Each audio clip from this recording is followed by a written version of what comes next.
Hello बच्चों, आज हम लोग अगला वीडियो चैप्टर फर्स्ट का पार्ट 11 अध्ययन करेंगे। और इस पार्ट 11 में जो चैप्टर फर्स्ट है, हम आप पढ़ रहे थे बायोलॉजी कक्षा 10। और देखिए, इसके पहले वाले वीडियो में आपको बताया गया था बेटा पाचन। तो जो पाचन की क्रिया होती है, यह दो भागों में बांटा गया था। पहला आपको बताया गया यांत्रिक पाचन, और इसके बाद आपको बताया गया था बेटा रासायनिक पाचन, जिसे आप केमिकल डाइजेशन के नाम से जानते हैं। केमिकल डाइजेशन के नाम से जानते हैं। और यह बताया गया था जीवों में जब भोजन का पाचन होता है, पाचक ग्रंथियों द्वारा क्या होता है, पाचक एंजाइम स्रावित होते हैं। तो पाचक एंजाइमों की उपस्थिति में ही क्या होता है, भोज्य पदार्थों का पाचन होता है। और वो जो पाचन होता है, आप बता सकते हैं आहार नाल के भिन्न भिन्न अंगों में होता है। पहला आप बता सकते हैं मुख गुहिका में पाचन, जिसे आप buccal digestion in buccal cavity कह सकते हो। Digestion in buccal cavity, digestion in buccal cavity, मुख गुहिका में पाचन। तो देखिए, मुख गुहिका में पाचन का मतलब यही बताया गया था कि भोजन को दांतों की सहायता से चबाया जाता है, या भोजन को चबाना मतलब यांत्रिक पाचन कहलाएगा। इसके बाद जब भोजन का यांत्रिक पाचन होगा, तो बाद में क्या होगा, रासायनिक पाचन। तो रासायनिक पाचन में रासायनिक पदार्थ होंगे, जिन्हें हम आप एंजाइम्स बोलते हैं। तो जो मुख गुहिका होगा या मुख होगा, इसमें जो लार ग्रंथियां होती हैं, ये क्या करती हैं, लार का स्राव करती हैं। और जो लार होता है, आपको बताया गया, इसमें एक एंजाइम होगा, उसका नाम होगा टाइलिन। मुख गुहिका में जब भोजन का पाचन होगा, आप यहां बता सकते हैं,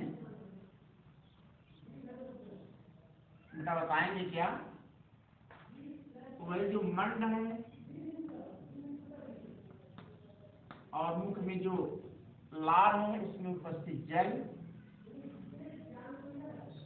टाइलिन द्वारा शर्करा का निर्माण करेगा। और यहाँ यही बताया गया इससे पहले, जो टाइलिन था, इसका पीएच मान बेटा आपको जो है 7.4 बताया गया था। वहाँ कोई सी गलती हो गई थी। आप ये बता सकते हैं टाइलिन होता है, इसका जो पीएच मान होता है 6.8 होता है। कितना होता है, 6.8। इस प्रकार आप बता सकते हैं मुख गुहिका में जो रासायनिक पाचन होता है, वह टाइलिन जो एंजाइम होगा, मंड को शर्करा में क्या करता है, कन्वर्ट कर देता है। और इसका जो पीएच मान होता है 6.8 होता है।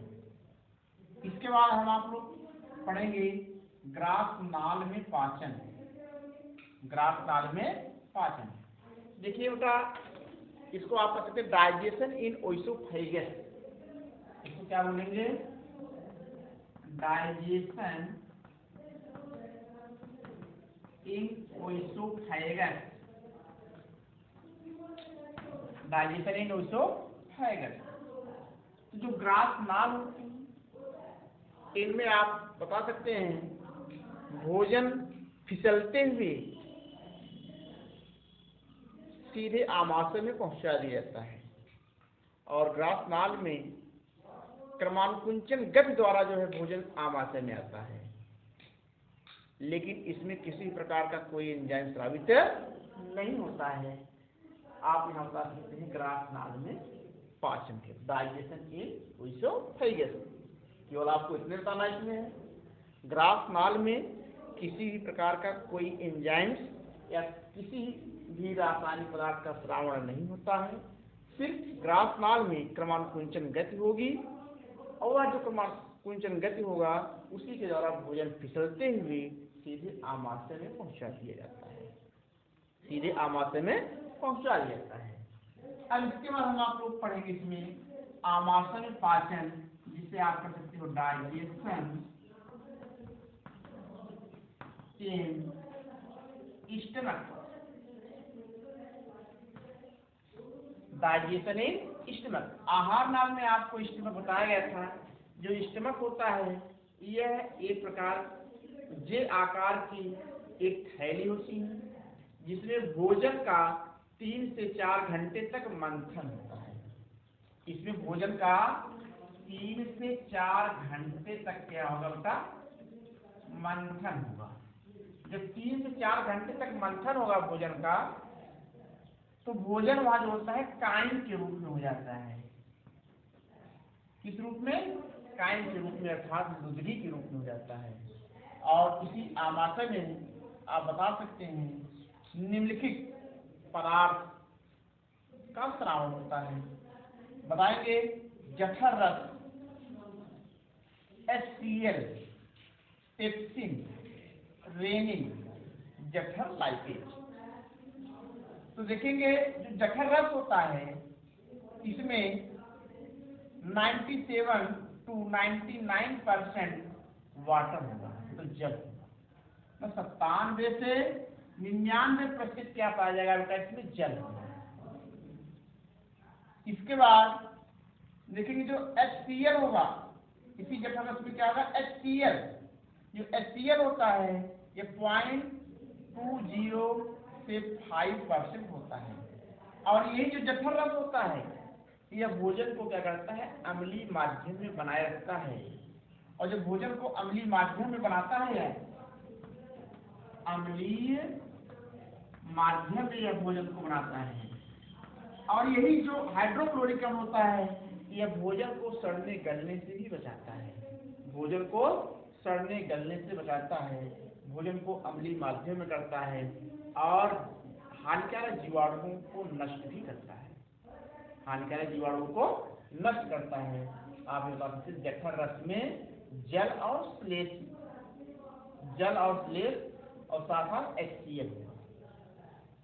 तो जल और श्लेष में आप बता सकते हैं 97 से 99% जल और 0.20 से 5% क्या होगा, HCl होगा, जो अम्लीय माध्यम में रहता है।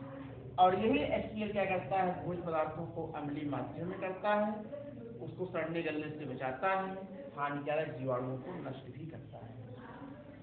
तो आमाशय में इसके द्वारा एक रासायनिक पदार्थ और स्रावित होते हैं जिसका नाम है पेप्सिन।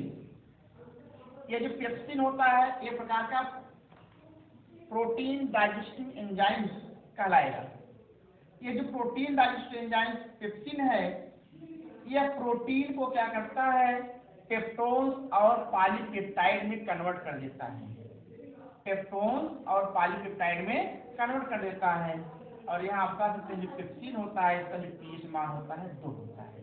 आप यहाँ बता सकते हैं पेप्सिन की उपस्थिति में प्रोटीन का डाइजेशन होगा तो पेप्टोन्स और पॉलीपेप्टाइड्स बनता है। यह आप बता सकते हैं प्रोटीन डाइजेस्टिव एंजाइम। इसके बाद अगला पॉइंट बता सकते हैं रेनिन। तो आप देखेंगे बेटा जो दूध होता है उसमें एक प्रकार की प्रोटीन होती है जिसे हम आप लोग कह सकते हैं केसीन प्रोटीन। दूध में एक प्रकार की प्रोटीन पाई जाती है जिसे आप क्या कहेंगे, केसीन प्रोटीन। ये जो केसीन प्रोटीन होता है इसमें कैल्शियम आयन भी होते हैं। तो केसीन और कैल्शियम आयन रेनिन की उपस्थिति में पैराकैफिनेट में क्या करते हैं, बदल देते हैं, अर्थात एविलेज दही में चेंज कर देते हैं। जैसे आप देखे होंगे जो छोटे बच्चे होते हैं वो दूध ही पीते हैं और जब दूध पीते हैं तो दूध में आप देखेंगे केसीन प्रोटीन होती है, उसका जो डाइजेशन होगा रेनिन द्वारा होगा और यही रेनिन क्या करती है, केसीन को पैराकैफिनेट एविलेज दही में कन्वर्ट कर देती है। ये आप बता सकते हैं किसके बारे में, रेनिन के बारे में। इसके बाद आप देखेंगे जठर लाइपेज। जो लाइपेज होता है ये आप बेटा बताएंगे, यह फैट डाइजेस्टिव एंजाइम्स कहलाता है। तो ये जो फैट डाइजेस्टिव एंजाइम लाइपेज है, यह वसा को क्या करता है, ट्राइग्लिसराइड में कन्वर्ट कर देता है। तो बेटा आप बता सकते हैं आमाशय में पाचन अर्थात डाइजेशन इन स्टमक। ये बताया गया आप लोगों को आमाशय में भोजन का पाचन या मंथन 3 से 4 घंटे तक होता है। इसके बाद भोजन काइम के रूप में हो जाता है। काइम के रूप में जो बना हुआ भोजन है या रासायनिक पदार्थों द्वारा क्या होता है, पचाया जाता है। तो यहाँ आप बता सकते हैं आमाशय में निम्नलिखित पदार्थ पारित होते हैं, जैसे जल, जठर रस, HCl, पेप्सिन, रेनिन, लाइपेज। जठर रस 97 से 99% जल होगा, इसमें HCl भी होगा, 0.2 0 से 5% होगा। पेप्सिन जो होता है यह प्रोटीन पाचक एंजाइम है जो प्रोटीन को पेप्टोन्स और पॉलीपेप्टाइड्स में बदल देता है। रेनिन आप बता सकते हैं केसीन को पैराकेसिनेट में बदलेगा। तो जो केसीन होती हैं एक प्रकार की दुग्ध प्रोटीन है, इसमें कैल्शियम आयन भी पाया जाता है। यही जो कैल्शियम आयन और केसीन को रेनिन क्या करता है, पैराकेसिनेट में बदले। इसके बाद फैट डाइजेस्टिव एंजाइम जिसे आप लाइपेज कह रहे हो, लाइपेज द्वारा क्या होता है, वसा का पाचन ट्राइग्लिसराइड में हो जाता है। इस प्रकार आप आमाशय में पाचन को बता सकते हैं, आमाशय में पाचन। अब साथ ही साथ आप देखेंगे छोटी आंत में पाचन, छोटी आंत में पाचन बताएंगे। देखिए छोटी आंत में बिलाई होती है जिसे आप क्या कह सकते हैं, रसांकुर। क्या कहेंगे, रसांकुर।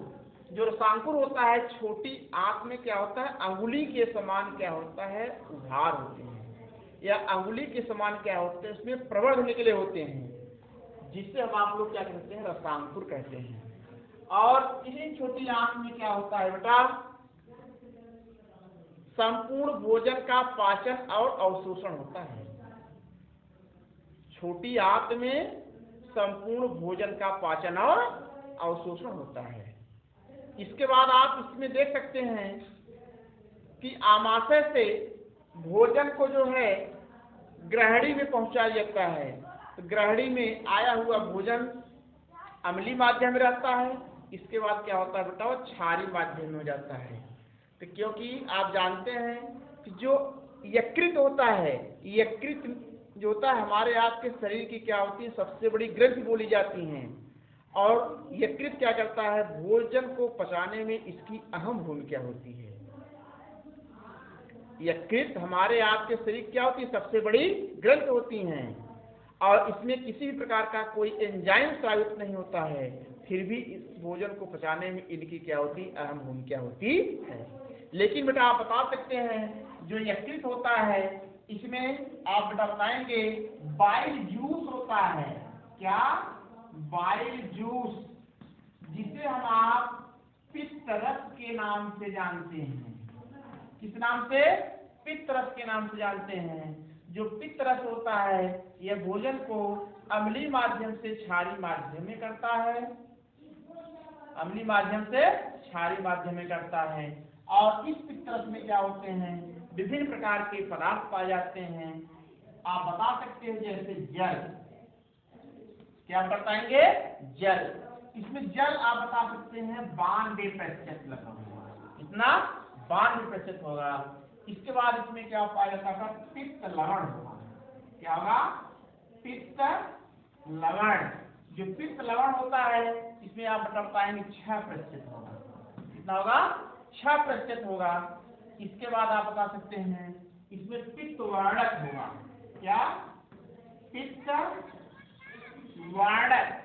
जो पित्त वर्णक होता है बेटा इसमें आप बता सकते हैं 0.3% होगा। कितना होगा, 0.3% होगा। इसके बाद इसमें कोलेस्ट्रॉल भी होगा। क्या होगा, कोलेस्ट्रॉल भी होगा, और जो कोलेस्ट्रॉल होता है ये आप बता सकते हैं 0.3 से 0.9% होगा।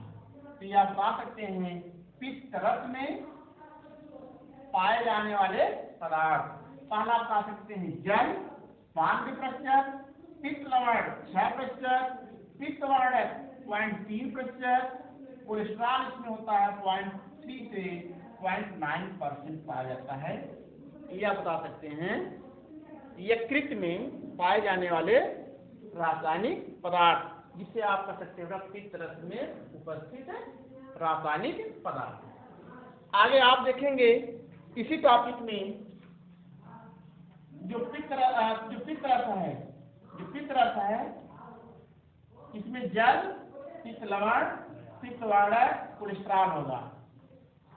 और इसी टॉपिक में देखेंगे एक डाइजेस्टिव ग्लैंड और होती हैं जिसका नाम आप बता सकते हो अग्नाशय। क्या बताएंगे? अग्नाशय। जो अग्नाशय होता है आप बता सकते हैं आमाशय और ग्रहणी के बीच में पाई जाने वाली एक पत्तीनुमा जैसी संरचना होती है, जिसे हम आप लोग क्या कर सकते हैं अग्नाशय कहते हैं। और अग्नाशय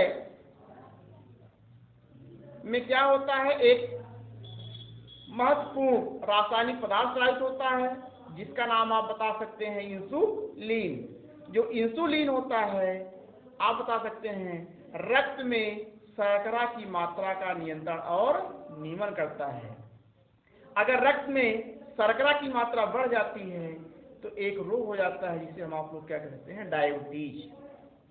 डायबिटीज के रोगियों में, या जो डायबिटीज के रोगी होते हैं, मधुमेह के रोगी होते हैं, इसे आप शुगर कहते हो, इनमें क्या होता है ग्लूकोज की मात्रा क्या होती है बढ़ जाती है। और जब ग्लूकोज की मात्रा बढ़ जाती है आप बेटा बता सकते हैं इंसुलिन का स्रावण कम हो जाता है। तो वह जो इंसुलिन होता है वह क्या करता है, रक्त में शर्करा की मात्रा का नियंत्रण और नियमन करता है। इसके अलावा भी हम आप लोग बता सकते हैं कि जो अग्नाशय होता है इसमें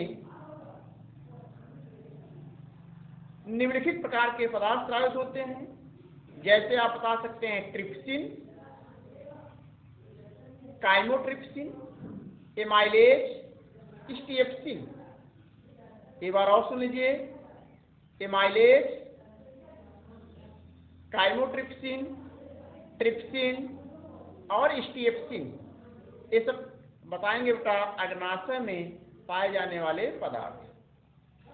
तो कहने का मतलब यह है जो स्टीएप्सिन होता है यह वसा पाचक एंजाइम, क्या है वसा पाचक एंजाइम। एमाइलेज कार्बोहाइड्रेट पाचक एंजाइम कहलाता है, और ट्रिप्सिन और काइमोट्रिप्सिन जो होता है यह प्रोटीन पाचक एंजाइम कहलाता है। तो कहने का मतलब अग्नाशय में प्रोटीन पाचक एंजाइम्स का नाम क्या बताएंगे, ट्रिप्सिन और काइमोट्रिप्सिन। कार्बोहाइड्रेट पाचक जो एंजाइम्स होता है उसका नाम एमाइलेज, और जो वसा पाचक एंजाइम्स होता है उसको आप क्या बता सकते हैं बेटा स्टीएप्सिन बता सकते हैं। क्या बता सकते हैं स्टीएप्सिन। तो आप यहाँ जो है देखें अग्नाशय में स्रावित होने वाले पदार्थ, यकृत में स्रावित होने वाले पदार्थ, और इसके पहले आपको जो है आमाशय में स्रावित होने वाले पदार्थ के बारे में और सबके फंक्शन आपको बताए गए। तो बेटा आज हम लोग जो है रासायनिक पाचन पढ़ रहे थे इस वीडियो में, और यह वीडियो यहीं पर क्या होता है समाप्त होगा, और अगली वीडियो में आपसे हम फिर मिलेंगे। धन्यवाद।